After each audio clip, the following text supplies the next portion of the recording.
welcome. For this reading, we'll be bringing through messages from the Andromedans. So they had me pull out decks that I specifically associate with dragons. And I believe if it wasn't the last Andromedan reading that we did, it might have been a couple before, but I know that there's been a message about the Andromedan dragons that has come up before. So I found that interesting, and the card that had popped out of the deck that I was pulling out was, it had a dragon that said vulnerability.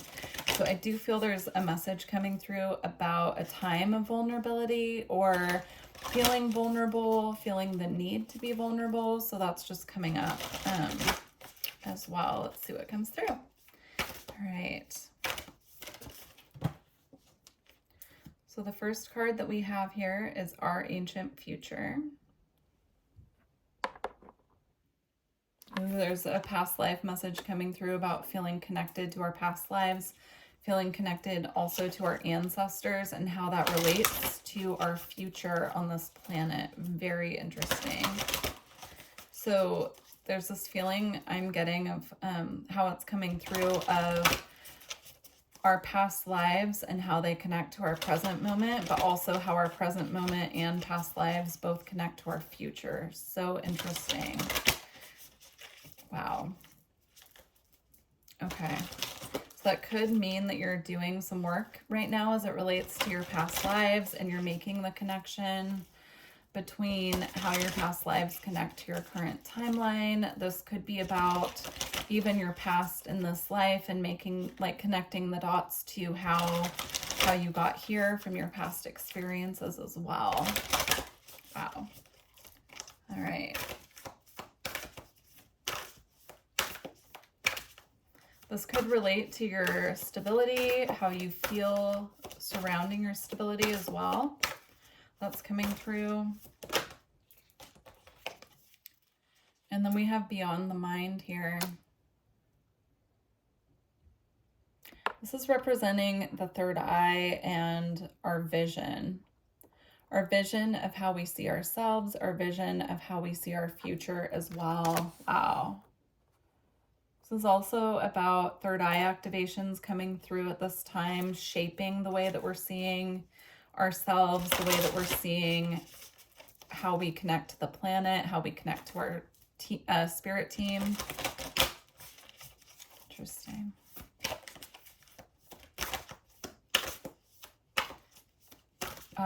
Okay, there's a message coming through as well about how our vision in the past relates to where we are now, how that's so connected, because in the past, you know, we had a vision of what our future was hold, and now what our future might hold, and now we're here, and how our past visions were connected to where we're seeing ourselves in the present. And how our present visions will connect to how we are in the future. This is very interesting. I feel an energy of just connectivity to our past vision and how our thoughts create our reality, how our vision and the intentions that we're setting create what we're experiencing as well. We have the Violet Flame.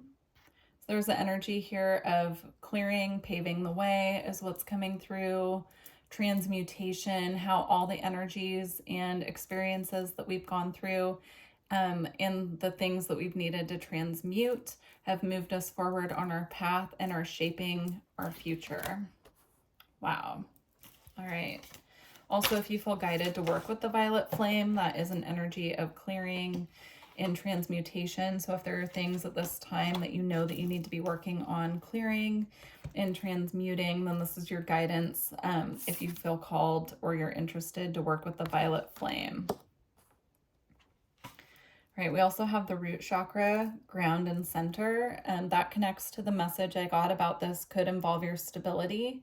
So having a balanced and grounded root chakra does connect to our stability, because if we feel unstable or we feel that our stability is in question, that destabilizes our root chakra, which in turn destabilizes all the work that we're doing on our other chakras, because the root is the base, right? And so in order to be fully grounded into our security, feel stable, secure, and connected, we need to make sure that our root chakra is taken care of. So doing extra work at this time on your root chakra. So you can do that through energy work. You can also do that just through connecting to nature, sitting on the ground outside when you meditate. I'm seeing even like sitting on the ground to meditate can assist with anchoring, even if you're inside your house, just that feeling of having the ground underneath you and on your root chakra, right? Because you're like sitting on the ground, that can assist with this energy of stability. They're also showing me root chakra affirmations, working with the color red, working with even the color black, or black crystals at this time. So like black tourmaline, obsidian. They do have a form of obsidian that also has red in it. I'm seeing that specifically. Working with those crystals to really assist with calibrating the root chakra to this energy of feeling stable and secure. That's going to put everything else in alignment. Yeah, and then I didn't even look at this card, but I've been having my eyes closed and channeling those messages about the root. That brings in this energy of this life force energy and this vitality into our whole aura and chakra system. And it also assists with our spiritual connection as well. When our root chakra is out of alignment and we're not able to trust and we're not feeling grounded, then that can throw off our feelings of connectivity to the spirit realm as well, because if we're not grounded, it's harder to connect. And so I'm seeing once this root chakra work is done, it brings in this feeling of vitality, joy. It feels like everything's kind of springing back to life. There's like the energy of spring, but not as it relates to the planet or collectively. This is more of an internal spring when it comes to your energy field. Very interesting. Wow. Yeah, and then we have Mount Shasta here on the bottom. But I'm seeing this more as these like activations and codes trying to find their way down into our aura. But if, you know, we're not stable and grounded here, then these are kind of like misfires, right? Like the energy is still trying to make its way, but it's not quite able to ground. So, all right. It's very interesting that I was seeing the dragons and they haven't come up yet. So I'm intrigued about that, but I'm sure they'll either make an appearance or that was just a reminder for someone to call in their dragon guardian, is how I'm seeing that. We have unique gifts here. Yeah, there are very unique gifts that are being activated at this time or could potentially already be activated within you.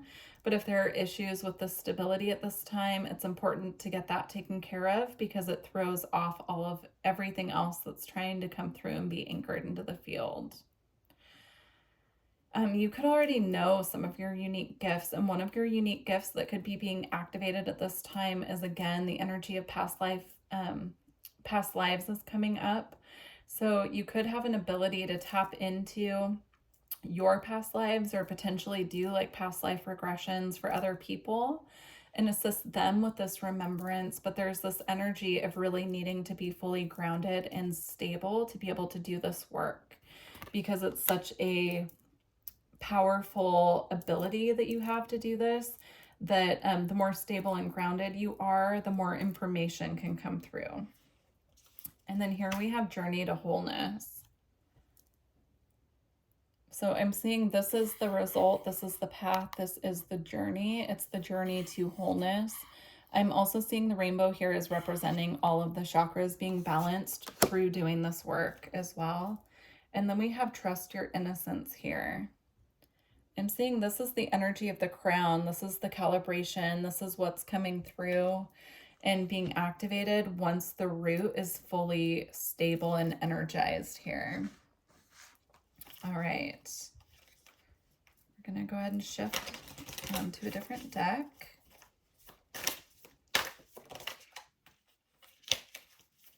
Okay.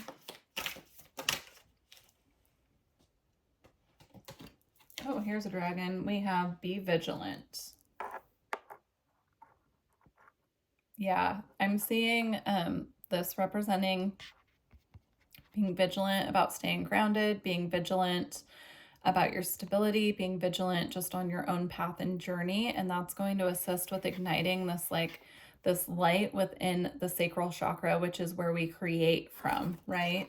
So we also manifest and create through the heart, but when it comes to our creative process and like this purification, it's almost like this fire is ignited within the sacral chakra that I'm seeing it as like igniting this clearing that goes through the whole chakra system once the root is grounded and stabilized. But it's going to involve being vigilant about this clearing work and this path and this journey at this time.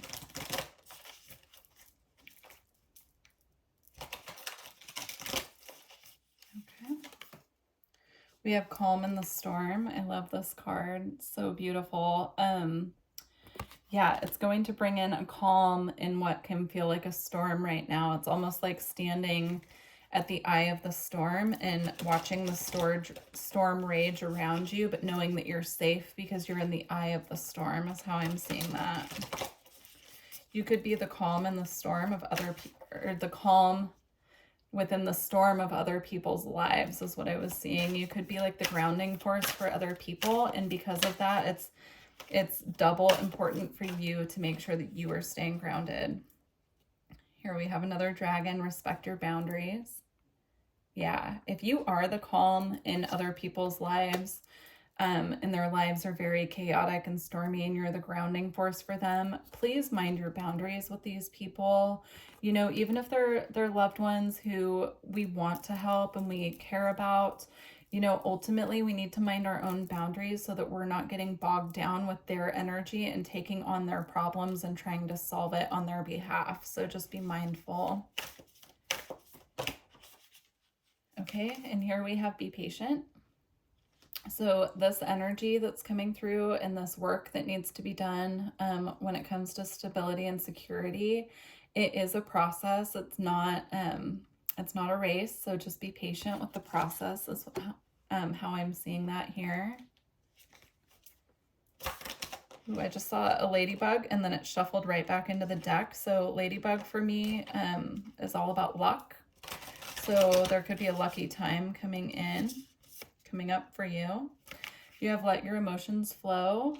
What I'm seeing here is if you are going through a period right now where you're feeling very emotional and you're trying to hold it together, rather if that's for you or for other people around you, it's time to let it out, cry it out, really tune in to how you can create more flow when it comes to your emotions. And if that means that you need to cry it out or there's something you need to do to express your emotions, then it's time to do that so that you can clear the way for the other work that needs to be done at this time.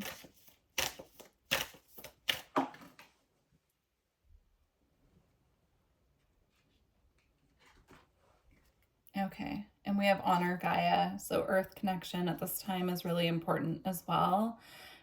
Connecting more to the earth, and you know, here there's this dragon just kind of hugging this tree who is also a person, right? I'm seeing this almost as like meditating by the trees, connecting with the dragons if you feel called, but also like connecting to Gaia, connecting to nature.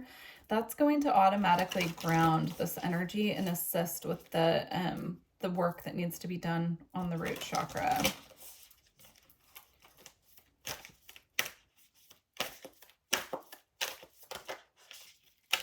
I'm also seeing honoring Gaia through the foods that you're eating. So eating foods that are grown in the light, that are grown in the earth, that's a way as well to ground your energy, to have this clearing as well.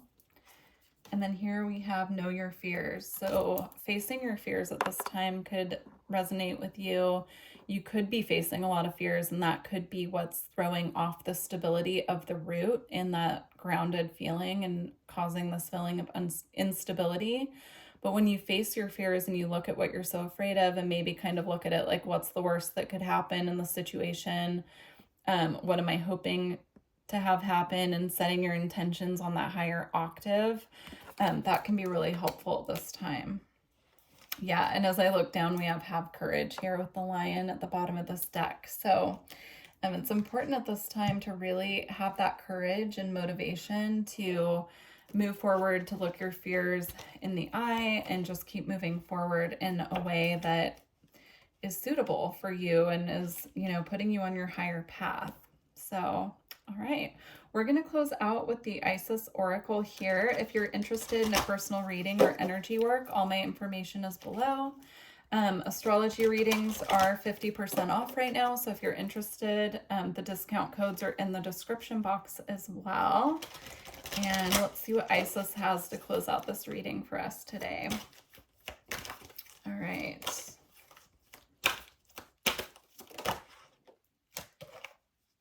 Wow, we have the Pillar of Light, descendant of the star Isis. Star of Isis. Wow. That's beautiful. We're going to read that. Let me find it in the book. Pillar of Light. This is one of my favorite cards in this deck, so that's a wonderful omen for this reading. Okay. Beings of light and divinity are calling you now. They wish to connect with you more strongly, and you are being guided to strengthen your energy field to allow more divine light that seeks you to flow through your body safely and into expression. Wow, that's really beautiful. That ties in as well with that let your emotions flow energy that was coming through, but this is more about letting the divine energy kind of flow through you and put you in alignment. I'm just going to read some paragraphs that I feel guided to here. It says, the pillar of light is the energy tube of pure white light that connects the soul star chakra above your head and the earth star chakra beneath your feet. The star of Isis will descend from above your soul star chakra, pouring in grace, light, and healing power until it eventually flows like a river into your earth star chakra, blessing the earth through your body. You will also find that like a better internet connection as you continue with the practice of connecting to your pillar of light, your ability to be in a conscious communication with your spiritual guidance and channel the healing and other spiritual activities such as meditation will be stronger, clearer, easier, and more powerful. Remember to have mercy. If you are then using these abilities with others, they may not be used to the degree of electricity that is coming through you and want to facilitate good, and you want to facilitate good, not cause harm to the person you are helping. Stay in your heart. Don't be attached to being powerful, and allow the divine Lady Isis to manage the power that flows from you to another by asking for her help in unconditional love. So how that last paragraph that I was guided to read came across to me is it ties back to if you are a grounding force in the lives of other people and you're finding that your stability is getting disrupted, just remember everyone's on their own path and journey.